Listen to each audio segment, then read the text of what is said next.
Jacobs Show. Listen, we have a great show lined up for you. I'm your host, Kim Jacobs, better known as the Balance Doctor. And all of our guests that come on, they're either people that have overcome some tremendous odds in their own lives as they balance this thing called life, or they're experts and they're here to share tips and strategies that will help you better balance and manage your life. Grab your virtual seats and let's get ready for some real relevant and relatable content on today's episode of the Kim Jacobs Show.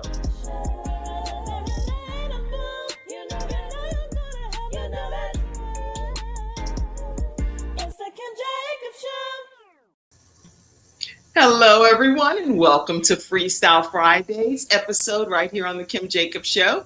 I am super excited to be here with you all today as it is Friday, and so we have a lot to talk about. And I have with me today Kijuan, Mr. Resilient Amey. How are you, Kijuan? Hey, Kim, I'm doing pretty good. As always, it's a blessing and honor to be here on the Kim Jacobs Show. Well, I'm so glad to have you. You can't see me doing this, but I'm over here doing like the Cabbage Patch. I'll do it with you. You know the Cabbage Patch. It's like you don't have to see that. All you got to just know is what. Listen, everybody, grab your virtual seats and let's get ready to have some discussion. We have on Freestyle Friday some of our experts that come on and they talk about different areas that they're experts in. But then we'd like to also hear from you and topics that would be things that you kind of want to vent about, talk about, get off your chest as well. Feel free to type them over in the comment section. Now, I'm not the expert on every topic that y'all are going to type in. So if I don't know the answer, I don't know the answer. But maybe Kijuan may know, or Mackenzie backstage might know, and we can pull her in. She can answer, or whoever might know the answer to what you're asking. But I'm excited today about the opportunity for us to just have some conversation, and I'm looking forward to it. So tag your friends, share the broadcast, and let people know to come on and be a part of today's Freestyle Friday episode. So Kijuan, I want people to just, before we jump into everything, just to know a little bit about you from the perspective of almost like a bio. If you would just tell them, you know, you're an ex-military, blah, blah, blah, all of the stuff that may make up who Kijuan Amey is before we deep dive into today's discussion. Kim, I thought you said we only had an hour. No, I'm joking. But yeah, so anywho. So comedian needs to be on it for sure, right? Yes. My as you all know, my name is Kijuan Amey. Born and raised in Durham, North Carolina. I still reside in North Carolina, just 30 minutes away in Mebane. And yes, as you heard, I did go into the Air Force, but that was, of course, after graduating from Southern High School in Durham in 2010. So that I thought I was going to be going to college straight out of high school because I wanted to play sports. And I also had an engineer mindset. I wanted to be an engineer. So I was hoping to go to either NC State or North Carolina A&T. They have the two best programs in the state of North Carolina. Okay. And so that didn't go through due to some paperwork issues, whatever, what have you. But I don't allow things to defeat me. As you guys can see, I'm here right now. So I pivoted, as a lot of people have started to learn what that word means due to COVID. Yes. I pivoted and decided to go to what my family knows. They know the military very well. We had a lot who went to the Navy, one Army, one Marine, and I took the opposite route of going to the Air Force. But it wasn't because of me. It was actually because of the Navy recruiter I talked to who wasn't giving me the right information that I wanted to hear. I know you need a job in order to enlist into the military, okay? You don't have to harp on that. I asked you about how I can get my schooling paid for because that's what I'm here for. Just answer the question. And so you handed me come in that area. Yeah, so you handing me a pamphlet does not help me, okay? That does not help me. I have plenty of pamphlets if you like to have. I can give you one. And so, anywho, I made my escape out of that Navy recruiter's office by, yes, something we probably shouldn't do, but I saw that was the best means of getting out of there at the time. I lied, okay? I lied. So this is your confession moment, right? Yes. Here on the MJ. Yes, it is. I lied. Okay. Exclusive on the Kim Jacobs show. Kijuan Listen. Amey got out of his first recruitment offer by telling a fib. Okay. Listen, I had to get that weight off my shoulders. Okay. I pulled out my phone, and this is before I know how that really affects the military when you pull out your phone in front of a superior. Right. But I pulled my phone out of my pocket. And I said, "Oh shoot, I forgot I gotta go pick up my sister. Hey, can we do this some other time?" He's, "Oh yeah, man, come back whenever." I said, "Okay, all right, talk to you later." I walked, Oh wow. I kid you not. I walked directly out of that or out of that Navy recruiter's office, made a left and made a right. Went to the Air Force recruiter. Went straight to the Air Force recruiter that same day. That is, you know what? I'm glad you cleansed your soul. Yes. Kijuan, for everybody in the studio audience, y'all put some kind of comments. What do y'all feel about what Kijuan just said? He went out of the Navy recruiter's office and went straight over to the Air Force recruiter's office and signed up, y'all. Look, not even a different day. The same exact day. That's a shame, Kijuan. You know how they say don't judge. You like, that's a sin and a shame. Listen, to me, best thing I ever did. That was the best thing I ever did because I got a job that I never thought I would have. Mm. And it was an experience that you can only get in the Air Force. You can't do that job anywhere else other than another country's Air Force. Okay. So in the United States, that's the only place you can do it is in the Air Force. And so what kind of job was that? Yeah, so that job was called, the title is called In-Flight Refueling Specialist. In-Flight Refueling Specialist. So that seems like it's kind of like you up mid-air and you having to get out of the plane and start fueling the plane. Is that what wouldn't work? I don't have to get out. I mean, back in the day, like in the 40s, 50s, yes, they had to get out.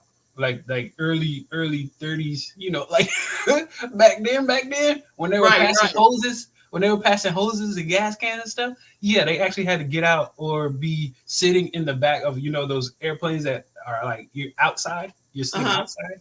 Back when they first started inventing that plane, they literally had to pass a hose backwards, and the other pilot had to catch the hose and put it in its fuel tank. Right, I've seen videos of that. I'm like, that is insane.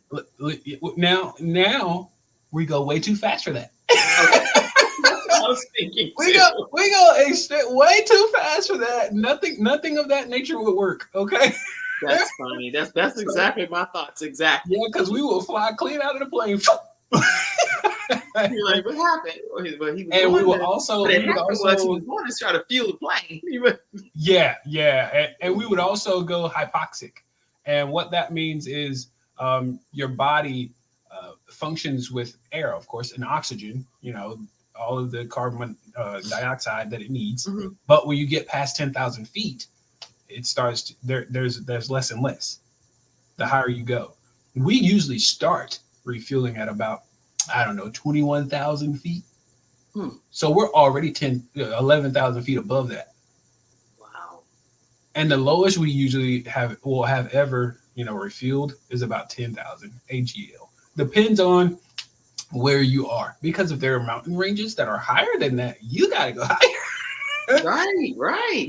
Because in Alaska, they got peaks over the 20,000s. Okay. Oh my goodness. So you went out and got out of high school, went into the Air Force, went into your role of in-flight refueling specialist. Yeah. And so for you all that are tuning in here, we're talking today, Freestyle Friday, about any topic that you all want to talk about that matters to you. Just pop it in the comment section. And also let me do this. I'm gonna put this link here in case any of you want to come into the broadcast. You can definitely use this link and it'll bring you right backstage. I see a couple of comments before we continue that let you know that people really. Okay. Juanita said, thank you so much for your service, Kijuan. Yes. And Dr. Sandra Jackson, she does an authors forum. So you'll appreciate this. She brings in anthology authors to be able to contribute to some of the projects that she's that she's spearheading as the visionary. And one book that she's coming out with, woo, it is just heart-wrenching. It is a roller coaster ride of emotions. And I cannot wait for her to be talking more about the latest book that she's coming out with. But she said, hey, open confession is good for the soul, Kijuan. That's right. That is Marvin right. said hello to everyone. And Ernetta, who is our Reinvent Yourself expert here on Freestyle Friday and on the Kim Jacobs Show, we actually have a submission of a video clip from her that you'll hear from very soon. But Ernetta said good morning to you as well. Good morning. And so we'll get to hear some tips from Ernetta today too. All right, so Kijuan, you go into the Air Force. Yep. And so tell everybody what transpires as you progress throughout your military career. Yeah, so right before I talk about that, I am going to give you guys a quick fact of my job, the in-flight refueling specialist. Well, there had been a rumor, I thought was a rumor anyway, when I got to my training base in Altus, Oklahoma. And there was this rumor going around saying, hey, you guys do know that Sinbad used to do this job, right? I said, who? Sinbad? Yeah. I said, who's Sinbad? Like, okay. You mean like the comedian? They're like, right. yeah, he used to be in the Air Force. I said, what? Well, how come I've never read this?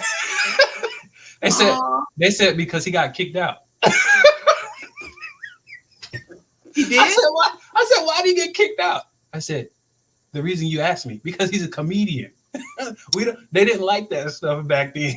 Because he was being serious. Yeah. He didn't really get kicked out. What really happened is God was allowing a pathway to his true destiny. That's really what was happening. So he was too much of a comedian for the military to handle.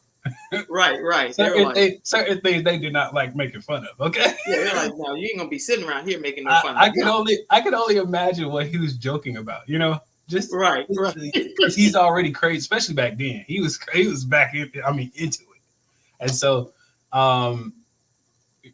fast forward to when this is before I lost my sight. So I think it might have been like 2015 or 16. I actually reached out to him on Twitter because I followed him on Twitter. That time it really was Twitter then. This is Sinbad? Yes, Sinbad.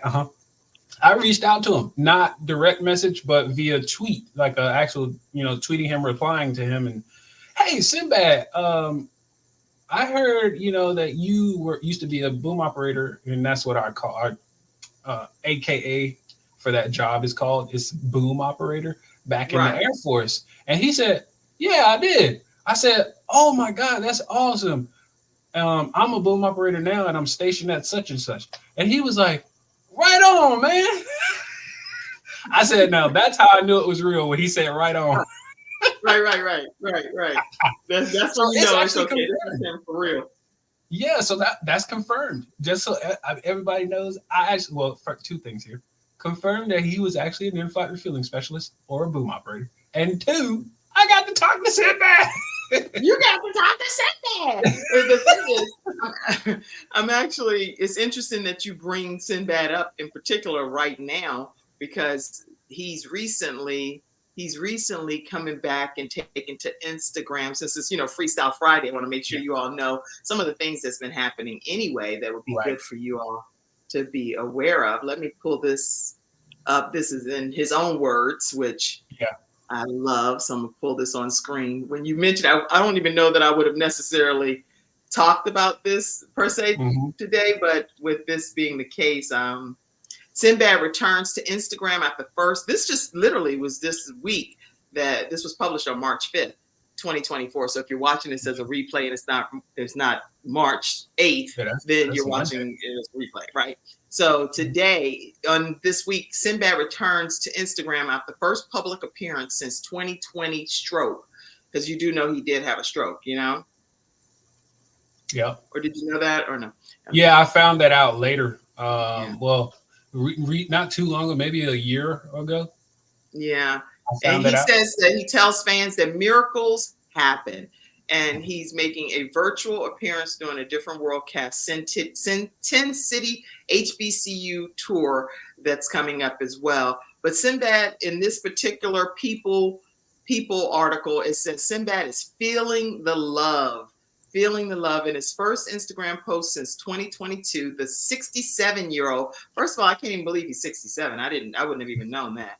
67-year-old reflected on the overwhelmingly positive response to his first public appearance since having the stroke in 2020. On February 29th, he joined other members of a different world cast via Zoom for the first stop on a 10-city tour of historically Black colleges and universities at Atlanta University Center in Atlanta. So there's a video if you want to check it out right on his Instagram page. It has 66,252 likes. And he says, thanks for your prayers, your support, positive thoughts. They've carried me this far and will see me through to the finish line. He said it is a different world out here. And so I thought that was just some positive news to be able to share that people really genuinely care when some of the celebrities are going through their difficult times in life, for us to be able to keep them in prayer and know that they're human beings that genuinely need our support and our prayers. Exactly. Any of you all at some point in the comments section, just chime in on what your thoughts are regarding Sinbad having the stroke and on the recovery, coming back out on the scene. What's some of your thoughts? And are you praying for any of our celebrities that are going through? Okay. All right, Kijuan. So talk to us some more about your journey. Okay, yeah. So now let's move forward after you guys have got a great, cool fact, fun fact, however you want to put it.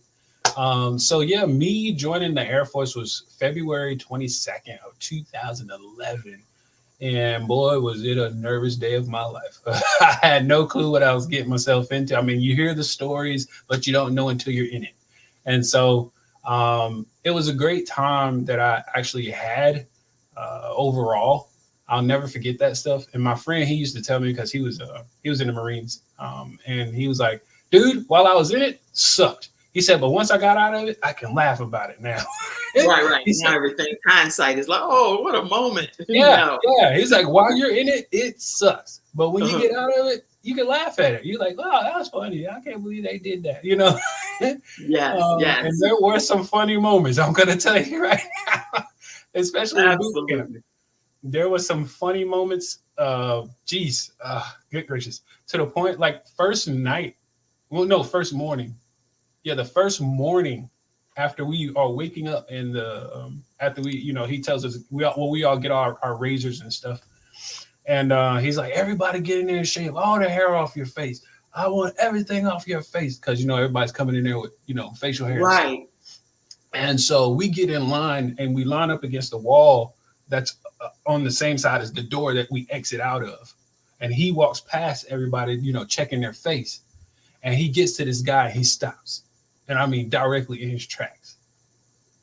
And then he turns around and walks out of the door. He says, y'all stay here. I'll be right back. And he walks downstairs and brings back like 2 or 3 people. And he comes back and he says, Chase, what happened to your eyebrows? You said everything, right? Listen to me. When he said eyebrows, I'm in the front. I turned around. I said, oh, I don't want them to see me looking. I want to see this for myself. Right. Man, I was like, oh, snap. Somebody shaved off their eyebrow. This kid, you could tell he was like sheltered, because that was the first of many things that happened to him while we were in there. I don't know if he even made it through boot camp. I mean, but that was one of the funny stories. I got plenty, but I won't stay on that. But progressing through my journey and my experience as an in-flight refueling specialist, that's like one of the toughest jobs, to the point where we wanted to reclass it to become warrant officers. We are as enlisted. So you have your enlisted people. You have your warrant officers and your officers. So there are different stages and pay grades of how you get, paid. Right. Well, of course, officers are the highest. Chief warrant officers are right there in the middle. Like some of the chief, when you're at the low ranking of chief warrant officers, you could be below some of the enlisted people. But when you're in the high ranking, you could be above all the enlisted, but right below, the low ranking officers. So it's like one of those middle gray areas. But enlisted is like you you get respect, but you get it at to a certain point, and then you got to jump to that next level to get it to another certain point, and then you got to jump to the top tier. Like it's different levels inside of being enlisted. And so that is so interesting to say the least. But like what I was saying, we were trying to classify being a boom operator as a chief warrant officer because we were the only enlisted person on the plane, and they have this thing called fraternization, and that's when the younger, or shall I say, enlisted people are with officers all the time. It looks a certain way, the image. And it was like, well, let's make it a chief warrant or a warrant officer. It'll make it, at least it will be an officer, And they were like, nah, we're going to do away with warrant officers. So the Air Force does away completely with warrant officers. They don't even have it anymore. And we were trying to find a way to keep them around. Right. Keep everybody motivated, excited about growth opportunities. And now you get all of it wiped away. Completely did away with warrant officers. Wow. Literally at my base, we were right in headquarters, AMC, which is Air Mobility Command, all these, different commands to tell them why we should be classified as warrant officers and not enlisted. They weren't hearing it. They weren't open to it. They weren't hearing it. It wasn't enough. They completely did away with it. I think my second or third year in the military, they got rid of chief warrant officers. But anywho, I digress, and I just said, well, forget it. Y'all can look at it however y'all want. Just know that I have to go with my crew wherever they go. That's right. So I had some amazing times. I've seen 4 continents. 4 continents. So you've traveled abroad and really experienced of course, starting here in the U.S. But I was an East Coast kid. I grew up in North Carolina, but I've been down to Florida, of course, and I've seen New York when I was a kid, and it was a blur because New York is a blur depending on what city you go to. Oh yeah.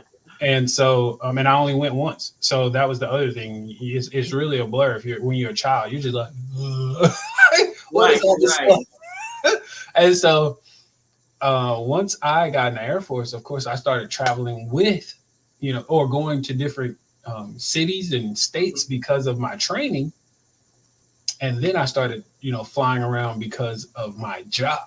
Boy, when I started flying because of my job, I think Japan is really awesome. I wish I could have got the chance to go to like Tokyo and places like that, but I didn't have time. We weren't there long enough. Guam's cool. That's cool. What was your favorite place that you visited? My favorite? I think my favorite it's probably a tie between Puerto Rico, because of the frequency. Okay. But also Curacao. If you ever heard of that, Curacao or Caraco is how some people would pronounce it. But it's a part of the ABC Islands. Okay. In the Netherlands Antilles. And I'm sure you know of Aruba. Oh yeah, I have visited. It's down Aruba. there.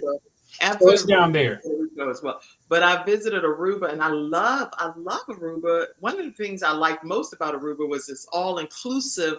Mm-hmm. It almost makes you feel like you're on a ship, a cruise, but it's all inclusive resort that I went to, and the same experience as a cruise, but just on land. It was pretty amazing, actually. Yeah, well, Curaçao's not like that. Okay. Curacao is like the I'm trying to think of the best way to put this. It's like so you know how you got the main island? Uh-huh.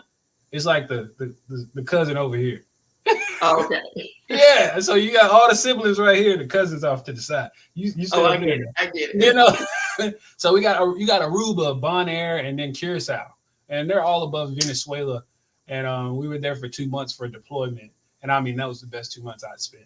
I don't care whether I had cellular service. I don't care that I had to pay $60 a month for internet. I didn't care about that because I was enjoying just being there.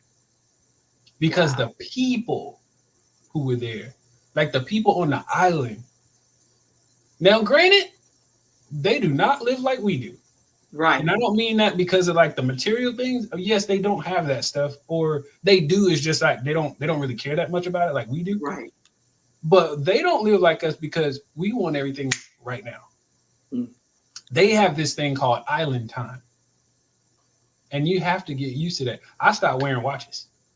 Because then other than that, you get so thrown off, basically. I stopped wearing watches because you would get upset at how long it took to do something. Well, they don't know that. They're not from the US. They don't deal with the US. They're coming from Dutch land, okay? They're not coming from the US. And so I made some of the best connections while I was there with restaurant owners, back in my day, bar owners, club owners. It's another one that we used to go to. There's another spot we used to go to, but I was actually making personable connections with people. Not just saying, oh yeah, it's over there at such and such. Right. No. You go see what's that girl name? Shudeska. She'll help you. And I knew them by name. Okay. And I was like, that was what I want. Like, that's why I love going places, because I like to interact with the people. If I'm doing all the touristy stuff, you don't get that. Right. You just get a tour guide that's telling you everything, and you're sitting back listening. So the military for you was a welcoming situation, fun, camaraderie, teamwork, and being able to be with your crew and really enjoying your experience, right? Yeah. Oh yeah. Well, that's good. So what I want to do is I want to make sure that we take a quick. Instead of just taking a break, I do want to introduce you all to something. I tried some other commercials that I have, but I don't know that you all have seen this one recently.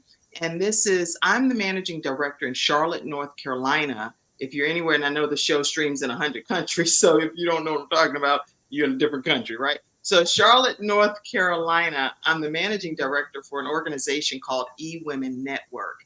It's eWomenNetwork.com. And I'm going to just share with you this quick video clip and let you know of 2 events that's coming up real soon. We're going to take this break. Mackenzie, I'll do this backstage, and then we'll come right back. We'll be right back. Hi, I'm Kim Jacobs, the Managing Director of the Charlotte, North Carolina chapter of eWomen Network. I am so excited that you stopped to watch this video. I've got good news for you. You've just discovered an international network of women entrepreneurs who are committed to helping you achieve, succeed, and prosper. We're on a mission here to help 1 million women entrepreneurs each achieve $1 million in annual revenue. Here at eWomen Network, we have a complete success system that supports you every step of the way in building and growing your business. You being here right now is no accident. We're supposed to know about you. We want to meet you to find out how we can help you, as well as learn about what you have to offer. With over 500,000 women connected through 118 chapters across the United States, Canada, Australia, and the United Kingdom, you are never alone. If this is resonating with you, please go to eWomenNetwork.com/Charlotte. Notice too my contact information. I invite you to reach out to me and to check out our upcoming in-person and online events. I'm really looking forward to introducing you to our special community.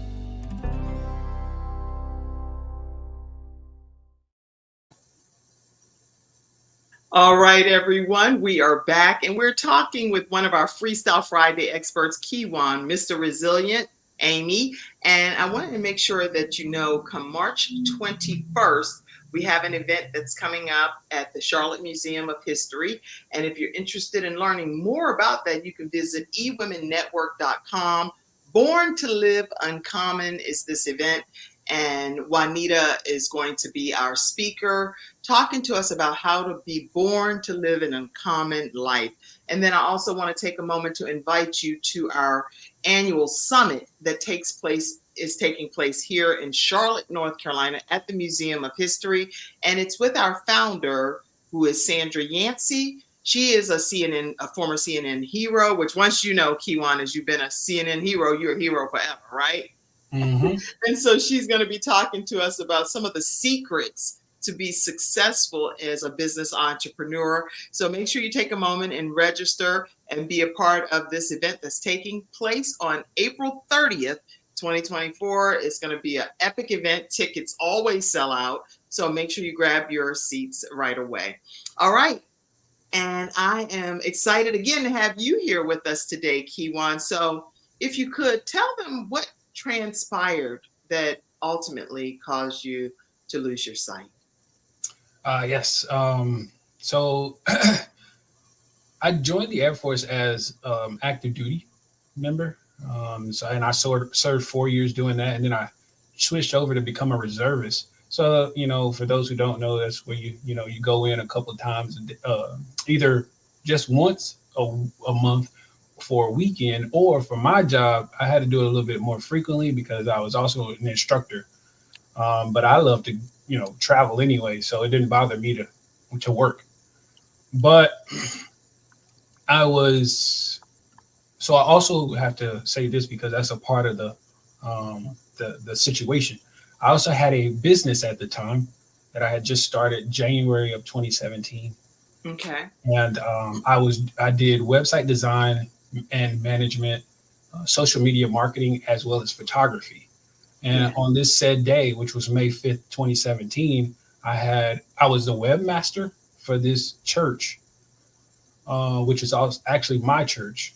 And I noticed on their website that they had some outdated photos. I was like, y'all don't even have the steeple in this picture. And so I'm like, oh, I'll just go over there, run over there and get some good photos, doctor them up later on, on my downtime for the weekend, because I had to work for the reserves that weekend. Right. It started that night that I went over there, May 5th. And the thing was, I loved riding my motorcycle. And it was a beautiful day that day. That May 5th, oh gosh, it was like intermittent clouds, because I'm a person, I like riding when it's warm outside, but I don't like when it's just straight sun. You get beaming sun every day, all the time. And so it was, pretty nice, breezy. And I said, you know what, I'm finna go home and get this bike. And so I took my car home, my charger home, and I swapped it out for the bike, and took off, went over to the church, took the shots, got all the shots. But I was like, as soon as I was done, I was like, I don't think that's good enough. As far as riding, I like to get a good ride in, because the ride from my apartment to the church might have been 10 minutes. So you want to get a good ride, right? Yeah. It's time to take a free ride. And so here in North Carolina, we have this location called Jordan Lake, which is about 30 minutes away from where I was, I believe, about 25, 30 minutes or so. And, so I just jump on the road, head back roads, because that's generally how you get there. It's Highway 751. And got there, go to this little dock that I always go to because it's free. And I don't think I should have to pay to go to Jordan Lake. But anyway, that's besides the point. So I sit there for a while, probably about 30 minutes to an hour. And then I realized, I said, hey, buddy, you got to go. you do have to go to work today. Right. And so you're really taking in the environment, enjoying the moment. It's because I get relaxed. I get, I love to have my peace time. I still find it today, and I'll just sit there, listen to the water, listen to the nothingness, because on that area, that road, there's not many cars coming. And it was in the middle of the day too. It was like maybe 1 or 2 p.m. So it's nobody out, And so I was like, oh shoot, I gotta go, because I did hear a car come by, and I was like, oh, let me go. Jump Bring you back to reality. It's time to go to work. So. Yeah, it kind of woke me up, and so I jumped back on the bike, headed back home to grab my overnight bag, and sure enough, man, this Honda Accord pulls out in front of me, and as I tell this story all the time, I tell you I had three options. I could go right and go into the trees. I could go left and go into oncoming traffic, or I could do what ended up happening, and that's basically freezing up and hitting him. And I remember absolutely nothing from it. Thank God, I'm gonna be honest, because they say terrible traumatic injuries such as that can really take a toll on people if you're remembering it. Just think about remembering your worst nightmare over and over and over and over, and it's a nonstop thing. So I thank God that I don't remember it, and I basically was knocked unconscious on impact, and woke up a month and a day later in UNC hospital. So June the 6th, 2017 was when I woke up. So a month and how many days went past? 1 month and 1 day later. Yeah. You never during that entire month even knew that you were really here in this world. Had no clue. They put me in a medically induced coma, rightfully so, because they had to do so many. There were countless surgeries they had to do on me, from head literally down to my feet. So let me wow. When I hear this, first of all, it just makes me feel so grateful for medical personnel, medical professionals, because they give their all in situations, and they don't know you at all. They don't know you. You're a man that's come from the lake, got into this accident, but they're pouring their souls into helping you get better, even unbeknownst to you. You don't even know that they're working that hard on your behalf. So I just want to say a shout out to every medical physician and personnel, staff, supporting staff that is willing to sacrifice whatever it takes to help somebody like Kijuan Amey, who was medically induced in a coma for a month and 1 day, totally depending on, number one, God, to be able to determine whether you were going to really come through or not. We all have a death date that can happen, and yours could have happened then, but it didn't. He saw fit for you to be here for this part in this season of your life. So I just personally wanted to say thank you to all of the medical professionals that do this across the world to sacrifice to help others. Yeah. Not only medical professionals, but the first responders, because I'm glad you said that. The reason I say that as well is because I was in Chatham County. I don't even think I made it to Durham County yet, but I was in Chatham County, and they had to send someone all the way to Goldsboro, which is in Wayne County. That's like 80 some odd miles away from where the accident occurred. And the reason they did that is because this is a key. Everybody take note to this. Update your stuff. My license said that I still lived in Goldsboro. I lived in Durham. But my license said I still lived in Goldsboro. So they sent a unit all the way to Goldsboro to find out that he doesn't even live here anymore.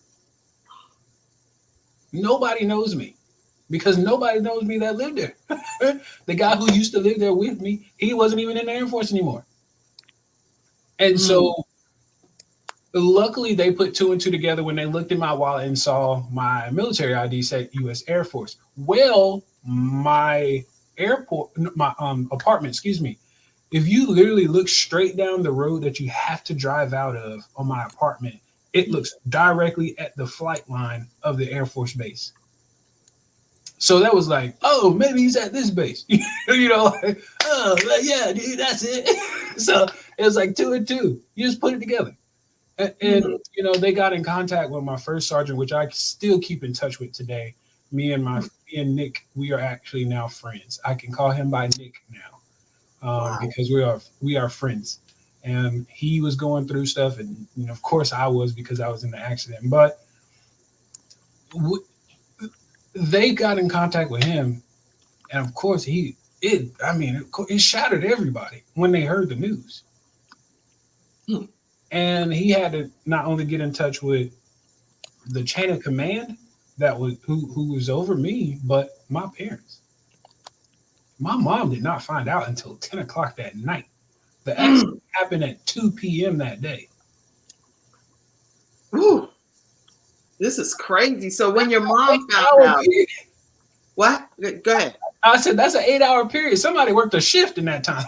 Right. So now your mom has no idea. You've been transported to something 80 miles away. Based on, I'm putting this here. Kijuan was sent to a hospital far away from his home because he had an old address on his license. So I want to make sure you all, just like Kijuan confessed earlier, some things that he did to be able to join the Air Force.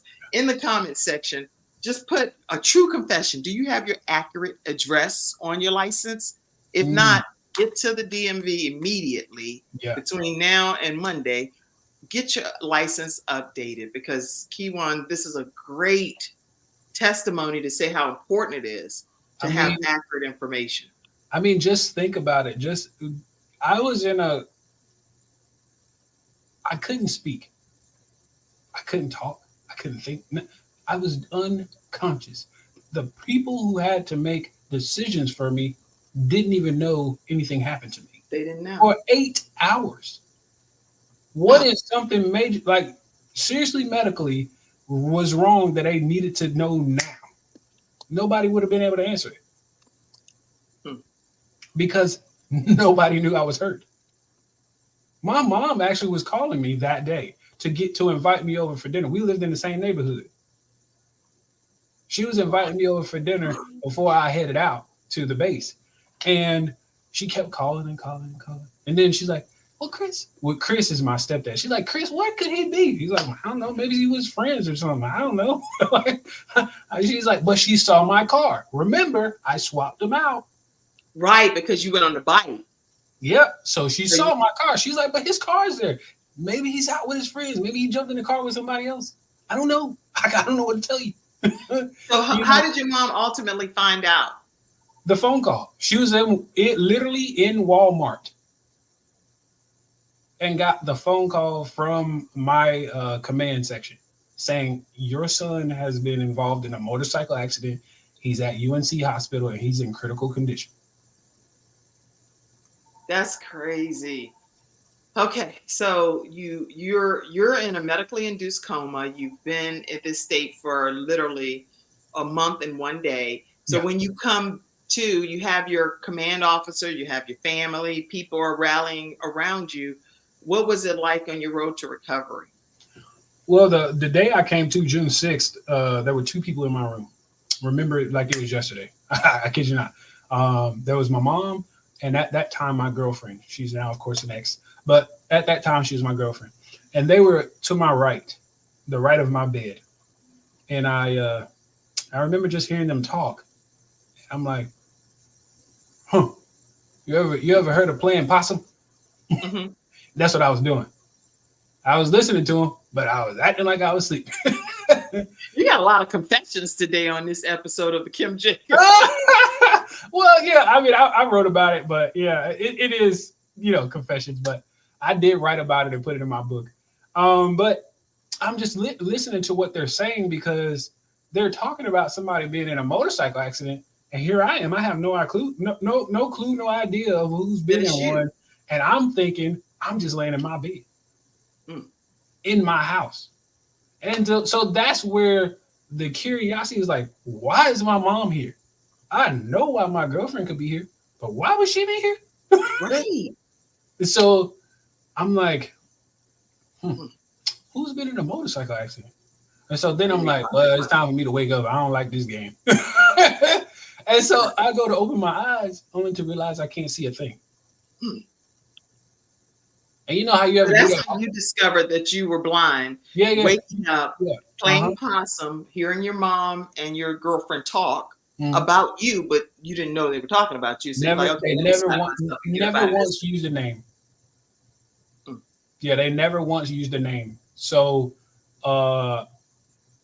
never once said where it was. Nothing of the sort. So it was just a general conversation, basically, is what it sounded like. And you know how you do that hard blink, like it feels like something in your eye. You like trying to make it clear. Mm-hmm. Yeah, that's what I did, and then it still didn't do nothing. And I was like, well, what the heck? I can't see anything. Who's playing games around here, man? And so I go to say something, only to say, hmm. So you couldn't talk either? Nope. Oh my God. Couldn't talk. Couldn't say a word because my jaw had been broken in the accident. And they had wired it or something. Wired it shut. Mm. What kind of nightmare is this? Is all I could think. So I woke up not being able to see, talk, and unbeknownst to me, I haven't figured this out yet. I hadn't discovered it, but I couldn't smell either. You don't really discover smell until you realize I don't smell that food.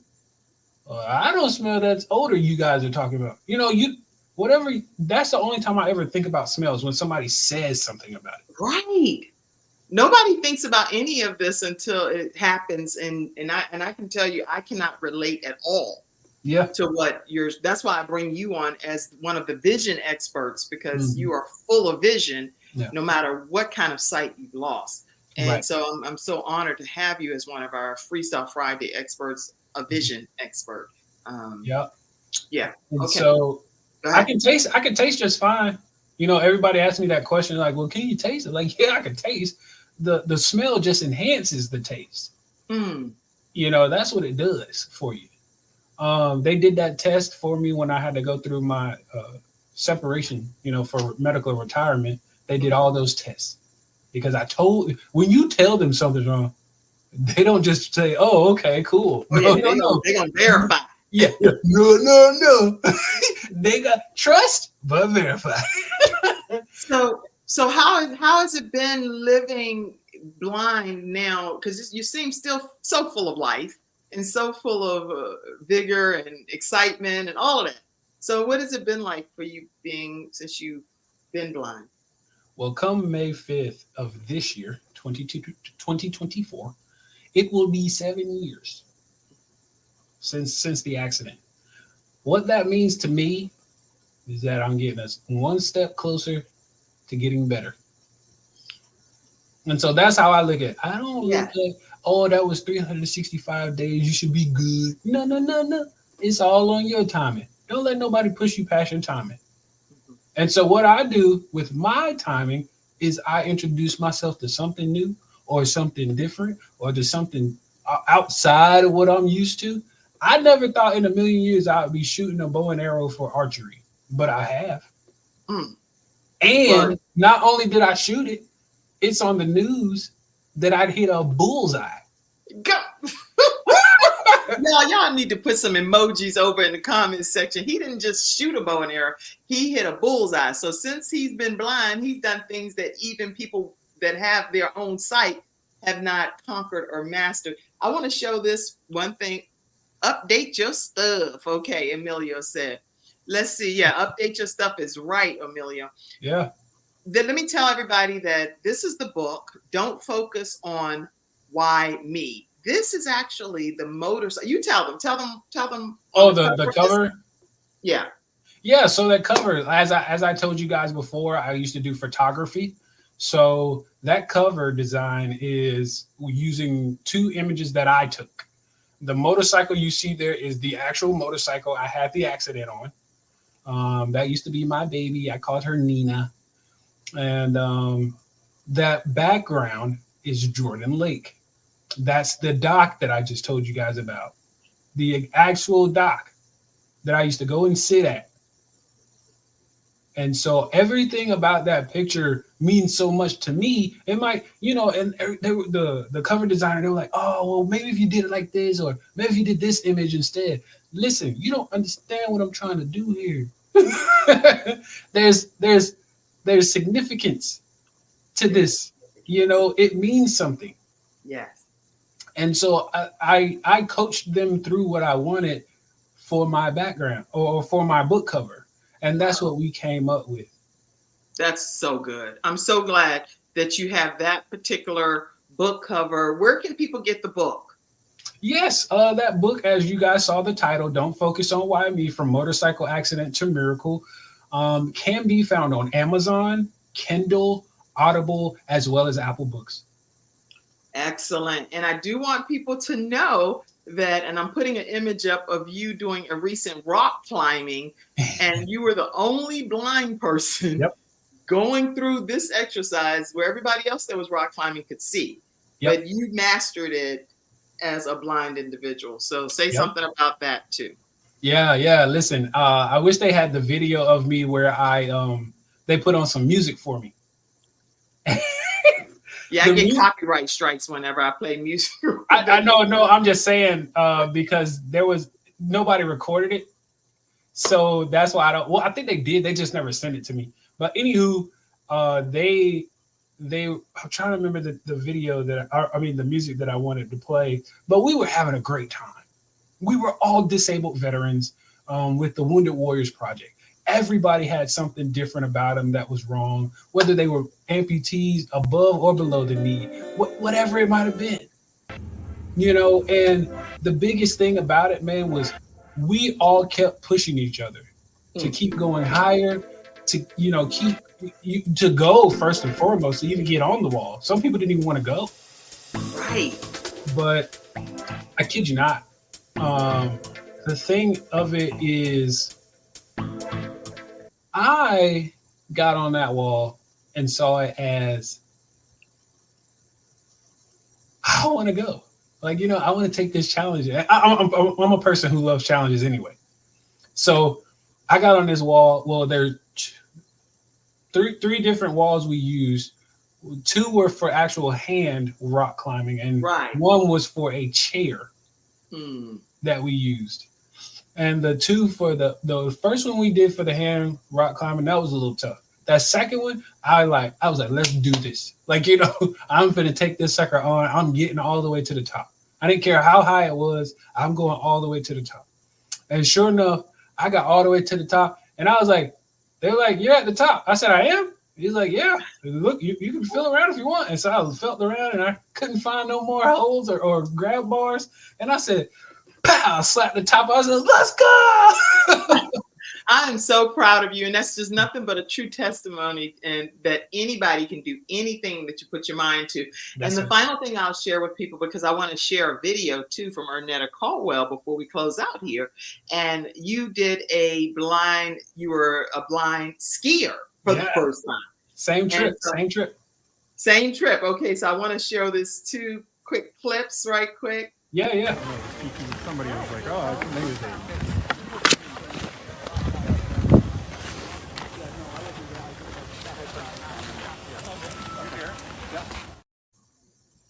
Okay, that's you. And then it was another one, but actually I think I have the same clip. I have wait a minute. Yeah, I think this one. Let me put this one up too. It was just a quick 11-second clip of you. I don't ski, and I have my full sight, and I am not a skier, have not been on ski slopes ever. So if you in the comment section could do some of this stuff, please say, well, I can do this. I've done these hard things. Put it over in the comment section. I've been skiing. I've been rock climbing. But skiing, not at all. So I just think lots of kudos to you. Let me... over this way. Beautiful. We are at the bottom. So I don't know if you can hear me in that video, but she says, we are at the bottom. And I said, really? I see. I hear this. So you went and skied on some slopes and came down to the bottom of the ski slope. We would go all the way to the top and come all the way down. Didn't matter how long it took, we would go all the way down. I am so thoroughly impressed with with what you've done and accomplished in life. And you Now- made no excuses, just results. So I'm And really proud of you. I have to add this one story about skiing because this Okay. it blew my mind. I wish I had the recording of it. So we were standing there, as you guys saw, I have an instructor with me in the video. She's talking to me. There was actually a headset on, and she's talking to me down the ski slope, like telling me what to do. And she's in front of me and stuff. So that was really cool and very, very helpful. But once we got to the bottom, she would, just talk to me like side by side. And she was on my right side. And then there's this kid came up on my left side. I had no idea he was there until he steps on my skis. Now, I don't know why he was so close until after I figured it out. So here we go. So he walks past me, and then I'm listening to my instructor, and I feel something step on my ski, and I'm like, and she was like, "Oh, watch the skis, watch the skis." And he was like, "Oh, I'm sorry." And so he steps over out of the way, and he is, continuing to walk further away, but he's still looking at me. So on my back, I wear like this, it's like a construction worker vest, the Right. orange ones, the orange vest you saw, guys. It says on the back, blind skier. Right. And which is a big deal. Yeah. So he saw that, but then he wanted to make sure I was really blind. He was trying to make sure I was really blind. You're like, And so- yeah. This kid had no clue. He was like, "What? He's blind? Yeah, whatever." And so he's like looking at me. And so when he finally gets further away, he was like, "Holy crap, you're blind?" You really are blind. And you're He said, out here "That's on the freaking snow. awesome."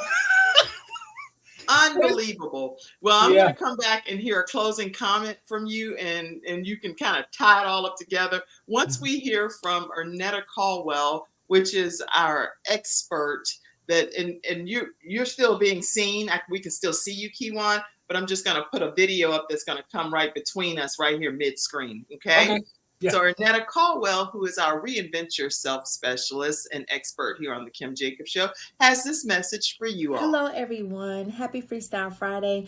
My name is Ernetta Caldwell, and I am an author, speaker, transformation coach.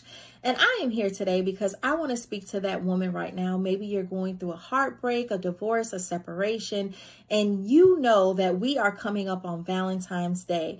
Maybe you're at a place to say, "I can't wait for this day to get by. I'm tired of thinking about love because of what I've been through." I want to just give you 3 tips that you can focus on during this time to reframe how you think about Valentine's Day. Number 1 is all about creating a self-love day to yourself. It's about doing something for you. Maybe you have a spa day. Maybe you go out to a restaurant and eat your favorite meal. Maybe you just have a day where you sit and reflect and write affirmations, or even write a love letter to yourself. Do something for you. Number 2, it's about reframing the day of Valentine's Day. Maybe you get together with friends or family members, your children, or someone else that you can show love to. Maybe it's even about showing love to an elderly neighbor or doing something within your community. Look at it in a different way to show love to others, not just as a romantic day of love, but a day of love to show love. And number 3, the last one, is all about you reframing and refocusing this time to celebrate your wins, celebrate the things that you have accomplished in your life. It's about you empowering you. It's about you really focusing on your dreams, your goals, and going for it, just doing it. And that's where I come into play, because I have a program called Reinvented by Her Academy. And it's for a woman that says, "I am ready to rediscover myself after divorce or heartbreak. I am ready to move forward, to build the confidence and the courage, and to live out my best life." If you say, "This is me," and you are ready to say yes to yourself, despite of the heartbreak, despite of the divorce, and you say, "I am ready to move forward with my life," come and join my program.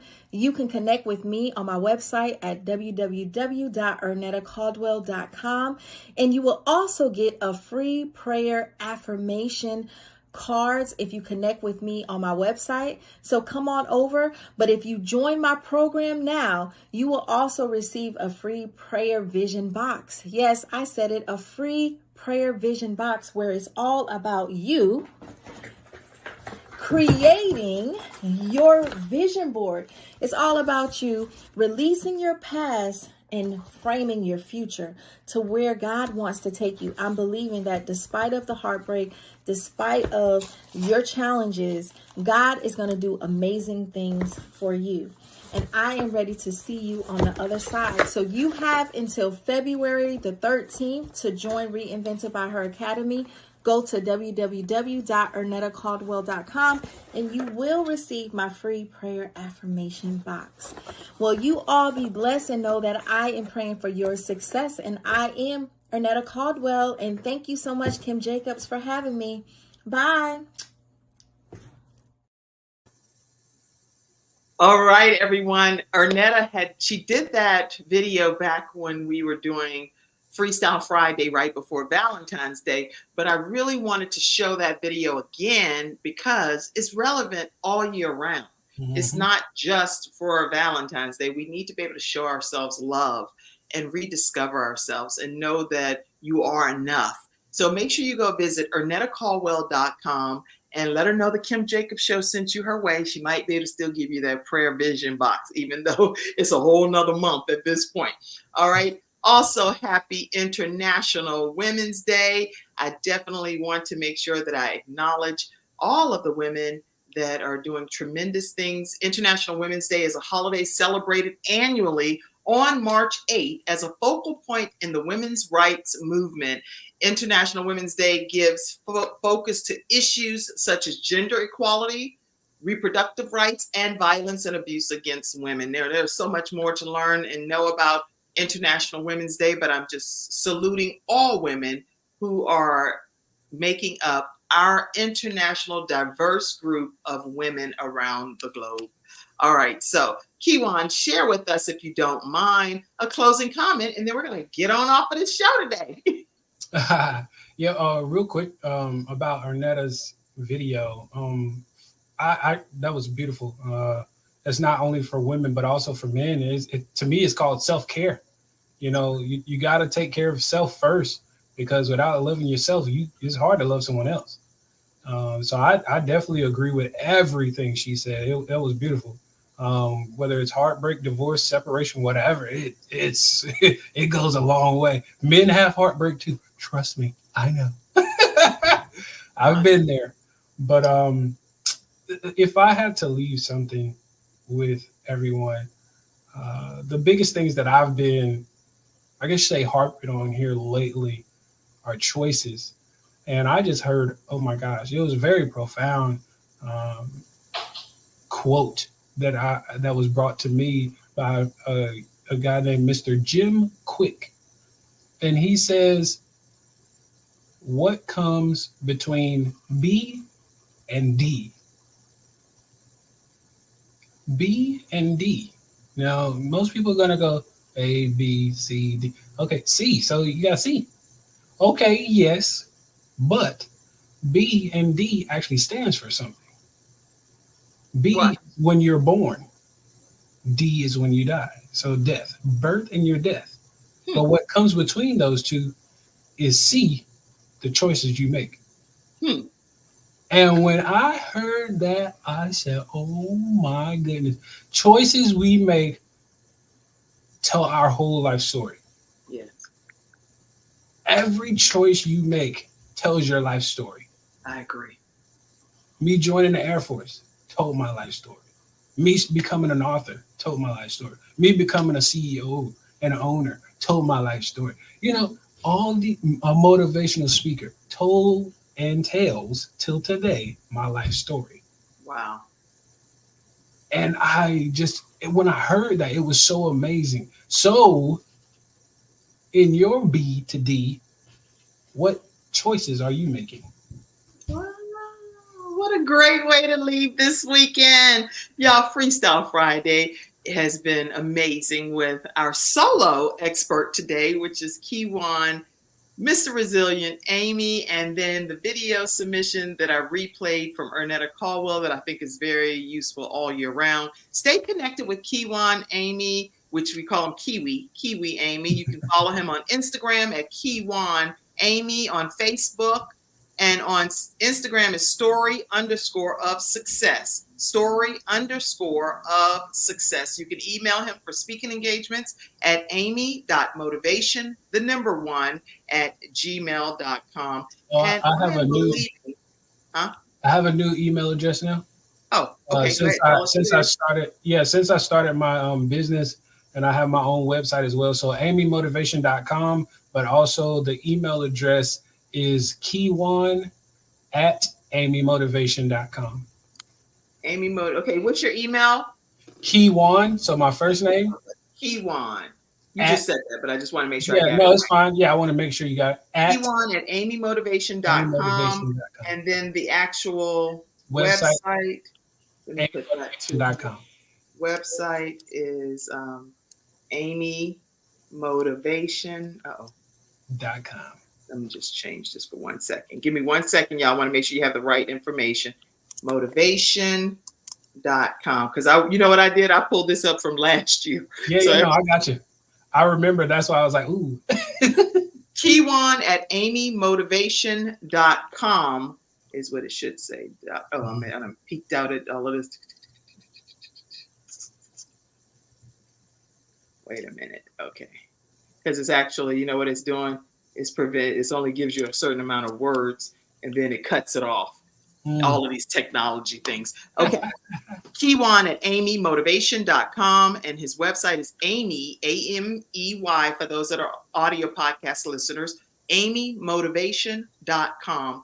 And I do believe that the Kim Jacobs Show is providing balance to the world, definitely in households around the world. And I encourage you to support our broadcast by pouring into it financially. So if you would, please feel free to donate. Cash App, $Kimjacobsinc, or you can also send it paypal.me/KimJacobsInc. We also have Venmo at The Kim Jacobs Show.